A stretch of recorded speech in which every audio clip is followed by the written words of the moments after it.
Welcome to On the Fly, the show that covers fly fishing here in Connecticut and surrounding areas. I'm your host, Lee Smith. Tonight, my guest is Gary Steinmiller, president of the Connecticut Fly Fishermen's Association. Gary, welcome and thank you for joining us tonight. Thank you for having me. It was so good that you could join us. Really appreciate it. Gary, why don't we get kicked off a little bit by you telling us about CFFA, maybe an overview of the organization, maybe some of the history and so forth. So we were formed in 1967. So this year will be our 60th anniversary coming up. We focused in the beginning on conservation a lot more. We had a lot more younger members that were able to do conservation projects, and now most of us have aged. But we focus real heavily on education, and we're out in the public, and we teach fly fishing, and we teach fly tying. We have taught rod building, and we still do conservation projects. So yeah, so for 60 years, we've been pretty active in promoting fly fishing. That's tremendous. I know you're the president, so I guess I should ask, how long have you been a member? And then what was sort of the how and when that, just made you decide to become president? So I became a member in 1984. Started by coming to a fly tying class, and they were held in East Hartford. I think it was East Hartford Library I went to. And immediately, I was attracted to the members that were doing the teaching.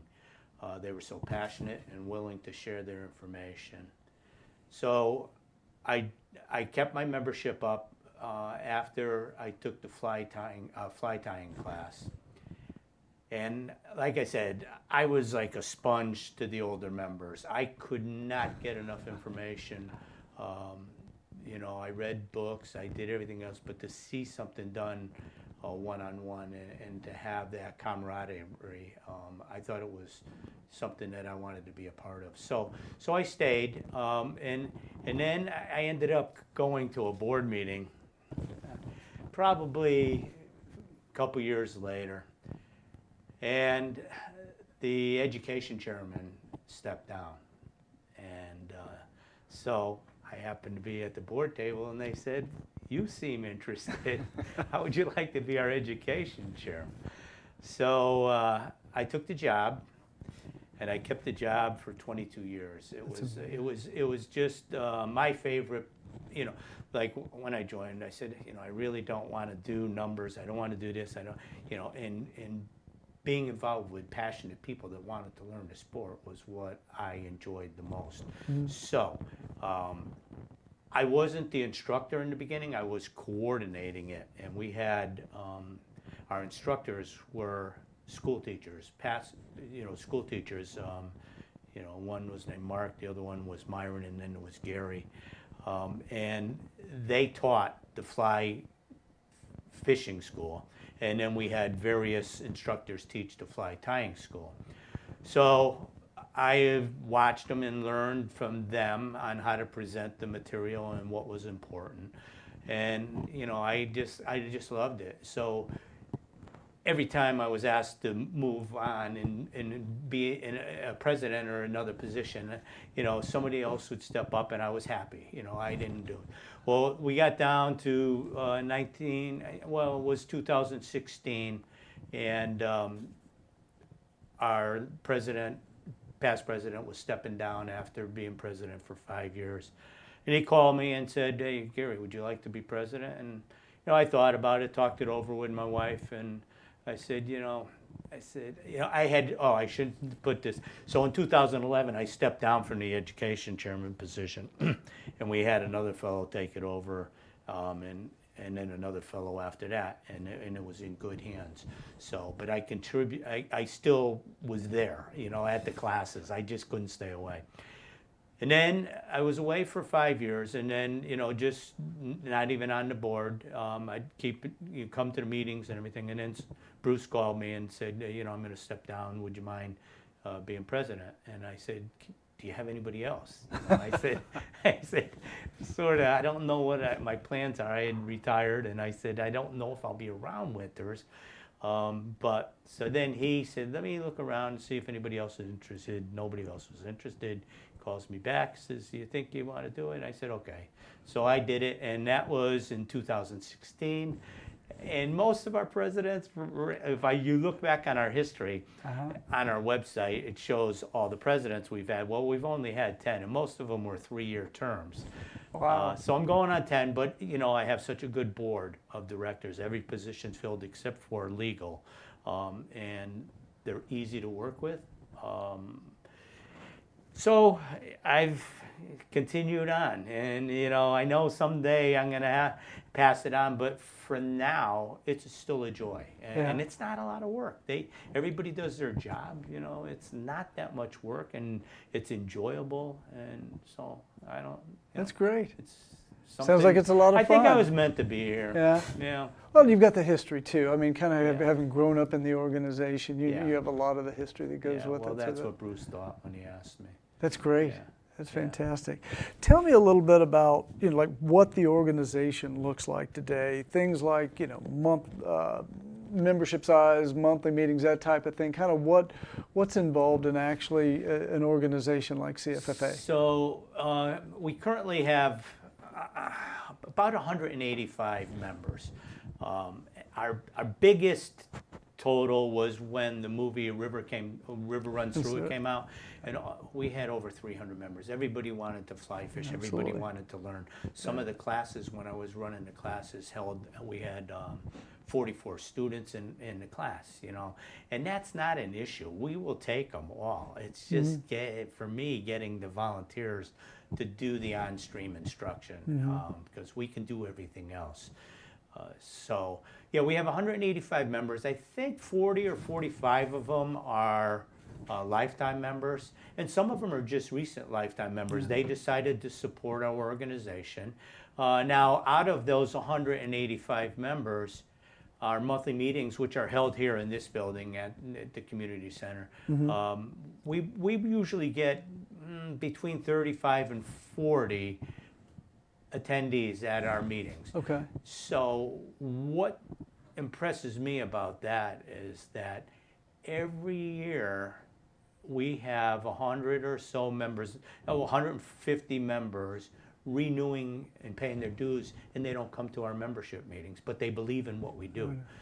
They know what we do because in the newsletter that goes out monthly during the seasons that we're meeting, they get a good overall view on what we're doing with their money.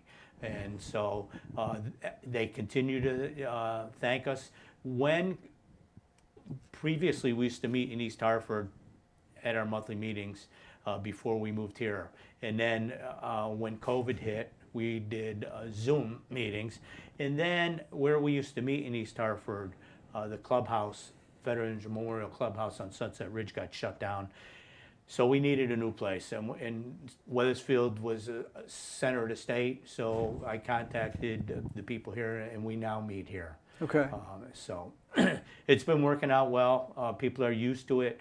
Unfortunately, there were some members that lived pretty far in the eastern part of the state, and they just don't make the ride to come to a meeting. But on the other hand, we've got more members from the western part of the state that drive in. So really, at half an hour in any direction, half an hour from here, you can be down to Old Saybrook, and half an hour north, you're up in Suffield, and so we're pretty centrally located. Half an hour east, half an hour west, you can get here.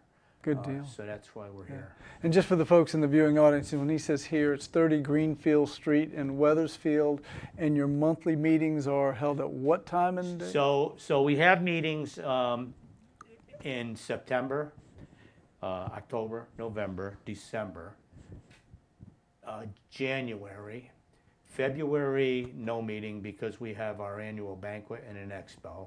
March, April are here, and then in May we meet outside on the banks of Salmon River.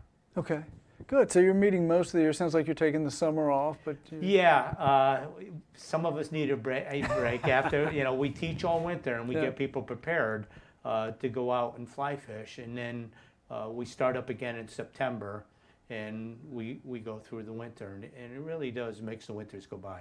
And for the months where you meet here, what is the time that you're meeting? So the doors open at 6 for a meeting, and sometimes, most of the time, we'll have some fly tyers demonstrating their craft and demonstrating certain patterns that they tie prior to the meeting.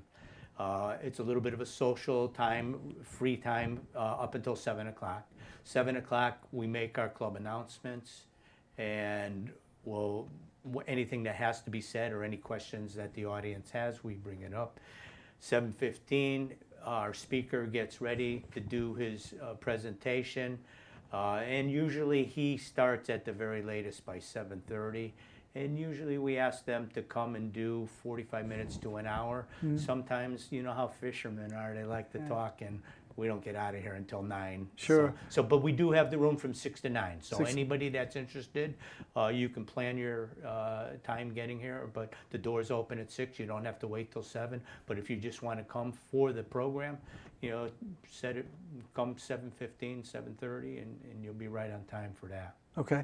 And what are some of the speakers, the types of topics and individuals that you have speaking? So in the beginning, this was strictly more or less a trout fisherman fly fishing.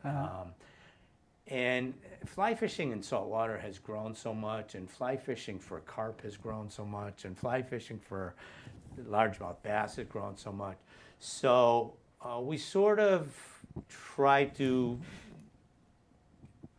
get all of them. You know, it won't always be fly fishing for trout. It could be 1 month fly fishing for trout, next month fly fishing for salmon. You know, we try to do local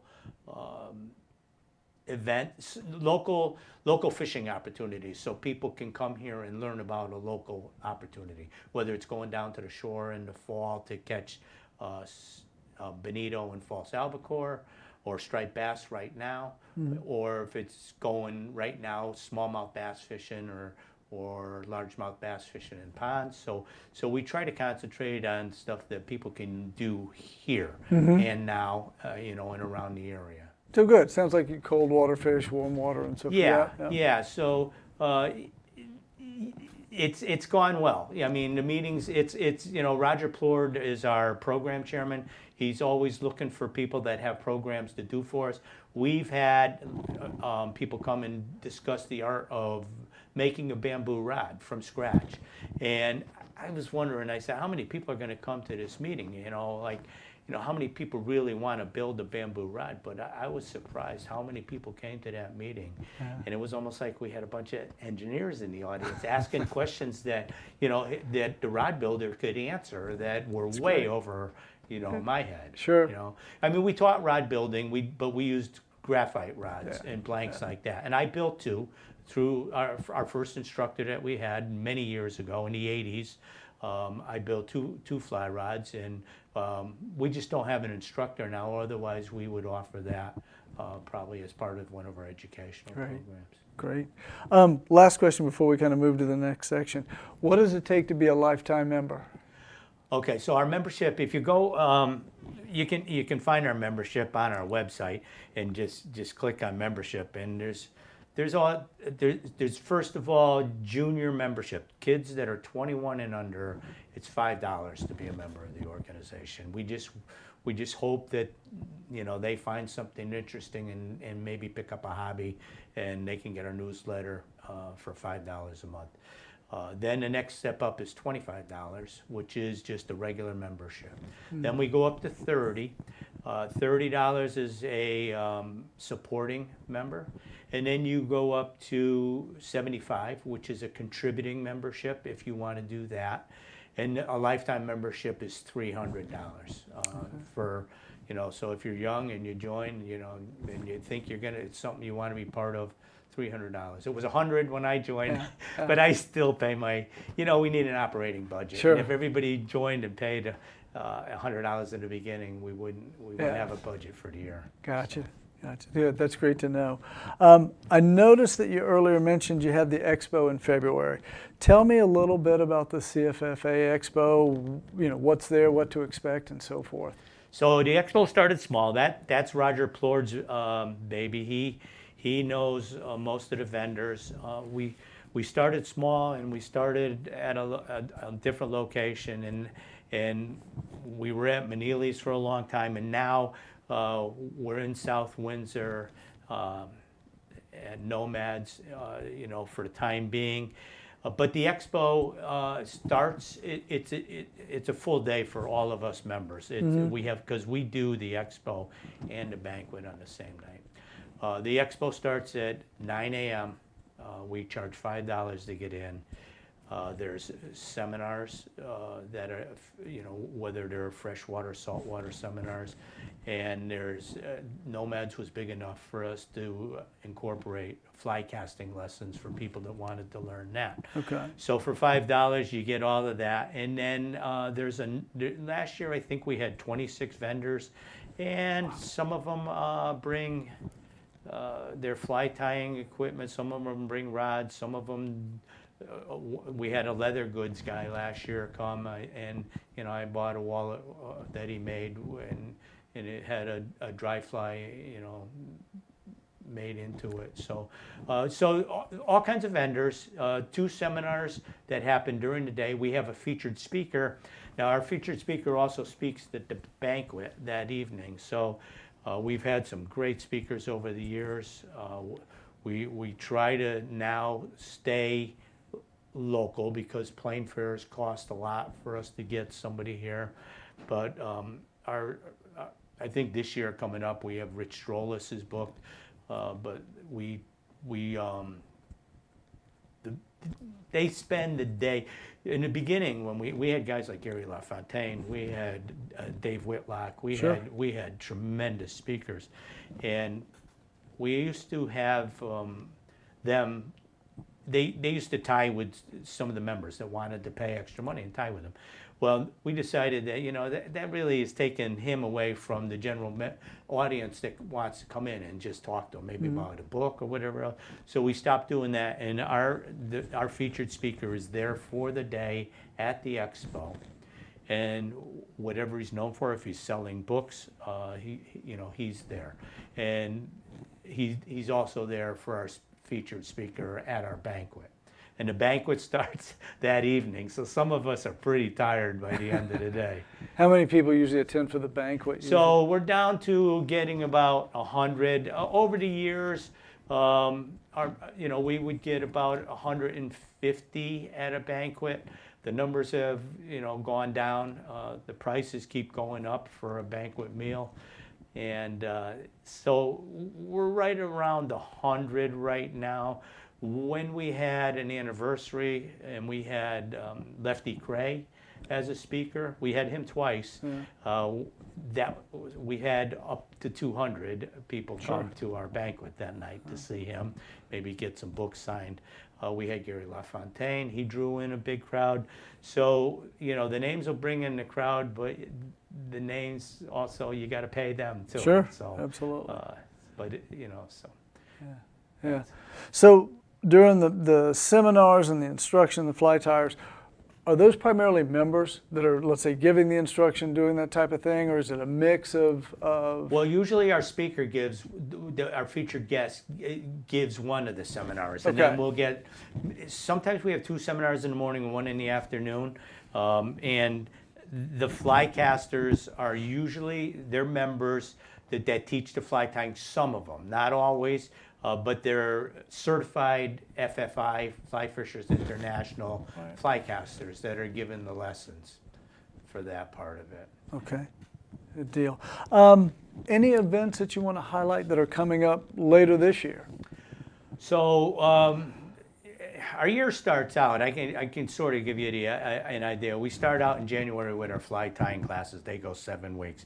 Then we go into our fly fishing school, and that's 4 classrooms and 2 outdoor sessions, and that takes us into May. Then we all take a break. And then in September, we decided to do it in September this year.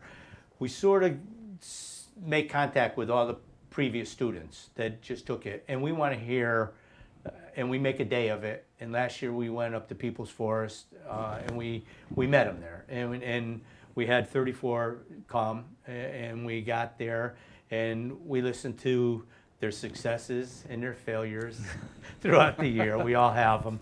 And then we took them on the river and reinforced, things that they might be having a problem with. So that would be our next thing.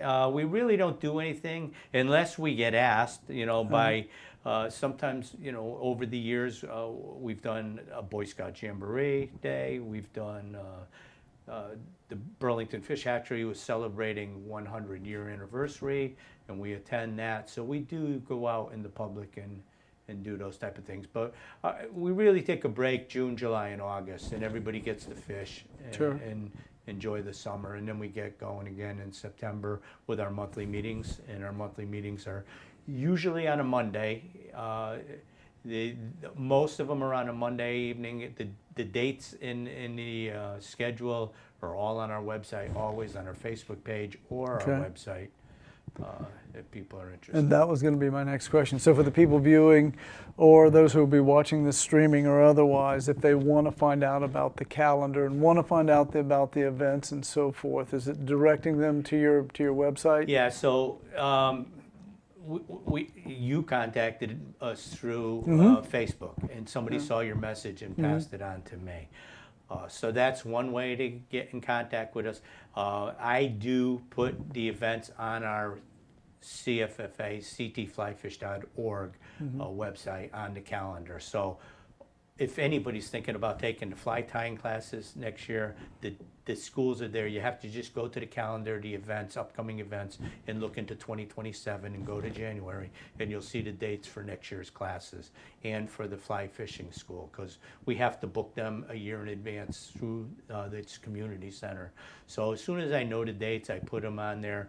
And the monthly meeting dates, we won't know the subject matter, but I make sure that the dates for the meeting are on the calendar. So September should be on there. September, October, November, December.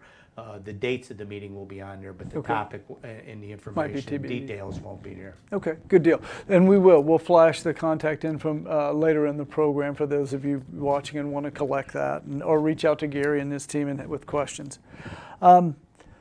Switching gears, I know conservation is a big part of this for your organizations and others as well. Can you tell me a little bit about CFFA's conservation efforts, throughout the year? So in the very beginning, we were doing stream restoration and really moving stuff that was heavy in coordination with the DEEP. That was way back in the 60s and the 70s.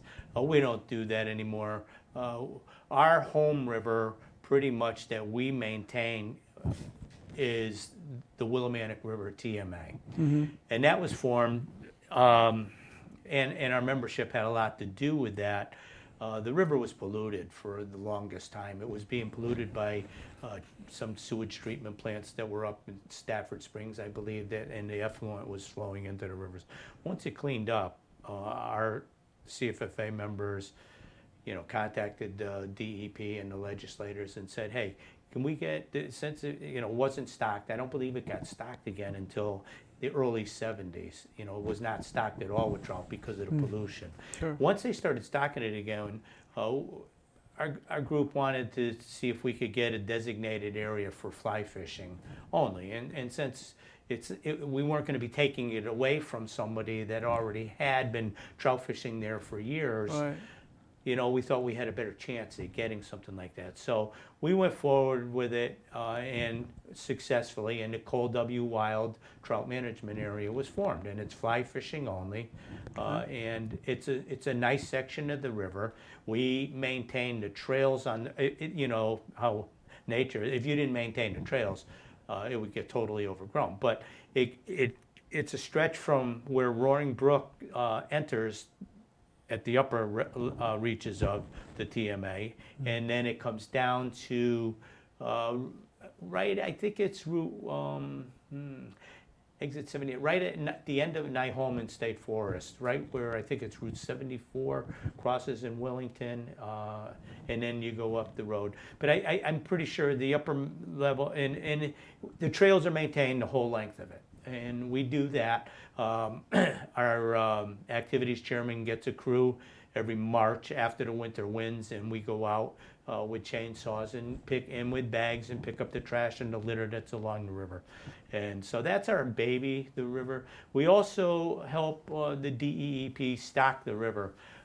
There's stretches of it where I'm mentioning up from Roaring Brook all the way down to behind the rest area that's on 84 that the stocking truck can't get to. Gotcha. So we were given some stocking carts from, I think it was Nathan Hale's school in the state, and they built them, and we can put, the state meets us on the river, we put about 2 good netfuls, which can be 125 fish, and we have 6 floating live carts that we get in the river with. The state puts the fish in the cart, and we go down with a net and 2 people, one person holding the rope, one person opening the cart, flipping the cart open, putting some trout here, some trout there. So we do that just so anybody that really wants the wilderness experience that goes with fly fishing and wants to hike up the trail and get away from the bridges and get away from everybody else can do that and be successful. So we do that if the water conditions are safe enough to do that. Last year, all the stars aligned. The year before, we had 2 inches of rain the night before we were scheduled, and the DEP will just go and put the fish in. Yeah. And when they do that, sometimes we'll meet them there and we'll form a bucket brigade and help them, just to make the fish get to where we want them to go. That's great. That's great. So if we say home waters for you, that's probably the Willimantic then. Well, I don't fish there that much because, it's a half hour from my house, and I can get to the Salmon River in a half hour, and I can get to the Farmington River in a half an hour. So I have a tough decision to make. Those are early season spots that I frequent. I wouldn't say it's the majority of my fishing, but it is a place where, in the early season, March, April, and May, before the waters warm up to above 70 degrees, that it's a very good place to fish, and it's a great place. We do our classes on the river. Our on-stream instruction is on the Willimantic River, and this year, it was a ball. I mean, everybody got there, and the water was at a tame level where nobody was going to fall in and get hurt. That safety always comes first with us, and we got in the river, and we were able to teach the students what they needed to know to be successful throughout the summer. That's fantastic. So I see here that there's some classes that you sponsor. One is with, I believe it's for, is it the American Society of the Deaf? So at the American School for the Deaf in West Hartford, we started a program helping them tying flies there over 30 years ago. And we had one fellow that led his name was John, that led the program for a good number of years. And then we had Kevin take over the program. If some reason this year, Kevin stepped down this year, and we didn't have anybody ready to step in. So this was the first year that we hadn't done that in 30-something years. But it's over at the American School for the Deaf. We go in, we have to be, cleared by them, vetted by them when we go in. And the volunteers that we get that do that and come to those programs are some of the nicest people you want to meet. They're just giving their time, and they're teaching these kids that really, and the smile that comes on their face. And teaching a person that's deaf it's not as hard as you think, because their visual senses, they watch every move you make when you're tying the fly. And all you have to do is say, watch me, and then you do it, and then you undo it, and you hand it to them, and it's amazing. They do it right, within the first or second try. And then the smiles on their face. And then, so we do 4 classes with them. We teach them how to cast.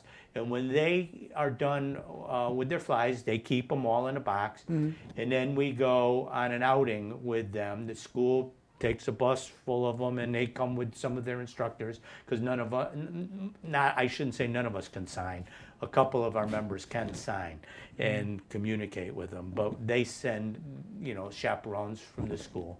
And we go, and they have we have a cookout, and they, at the Willington Fish and Game Club, and they offered their property to us, and we go there, and we meet, and they get to fish with their flies and catch a fish. And Wonderful. Yeah, I got so one story.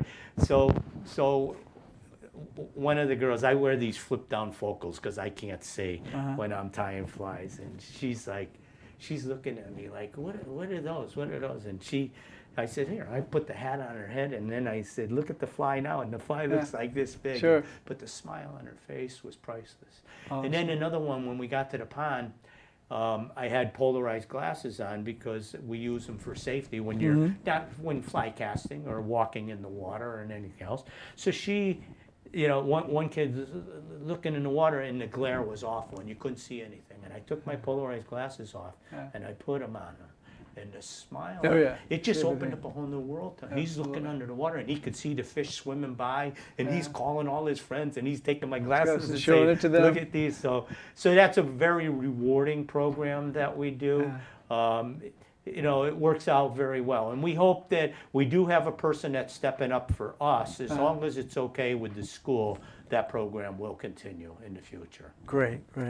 Well, I know we're coming to the end of our program, and so if someone is interested in joining CFFA or coming to a monthly member meeting or joining, it sounds to me like the website, which we're going to flash up here in a second, that's the primary way to contact. And I think you've got an email and some other stuff on there as well. Is that correct? So anybody that wants to ask any questions, if they go to our website, ctflyfish.org, and there's a contact area there, and it asks if you're a member, if you're not a member, and you can send a question. I get all those questions. Okay. And I reply to them. I don't just toss them unless it's somebody saying, we have a cleaning service that you might be interested in. Gotcha. But anybody that's interested in fly fishing, they can contact us that way. Membership is on there. There's a link for membership on there. You can pay through PayPal using your own credit card if you want, or you can send send a check in the mail. And on our Facebook page, there's a QR code for our membership, and you can pay for membership that way if you go to our Facebook page. Our Facebook page has about 1,700 followers, and it's really, when things are going to come up quickly, that's where we put our messages. So if the DEP says we need you to contact your legislatures, I send out something to our membership, and I'll also put it on our Facebook page for the 1,700 followers that believe in what we believe in, to help us. Excellent. Gary, thanks for joining us. Really appreciate it. Before we sign off, is there anything else that that our viewers need to know about CFFA? So it's a good organization. It's been around for 60 years, which proves that we're friendly. Fly fishing can have a bad name, it's snobbish. I've never found that. Some of my best friends, and it really is a sport in our organization where you can talk to somebody that's 40 years older than you and feel very comfortable. One of my best friends in the club was 40. My mentor, who when I first joined, Ernie, was 40 years older than me, and one of my best friends is 30 years younger than me. That's great. So the organization is open to everybody. Anybody that wants to come is welcome. Good deal. Thank you, Gary. Okay. So I want to thank Gary Steinmiller for joining us tonight and giving us an overview of the Connecticut Fly Fishermen's Association. I want to thank the crew for making us look good, and thank you for watching On the Fly. Hope to see you on the water.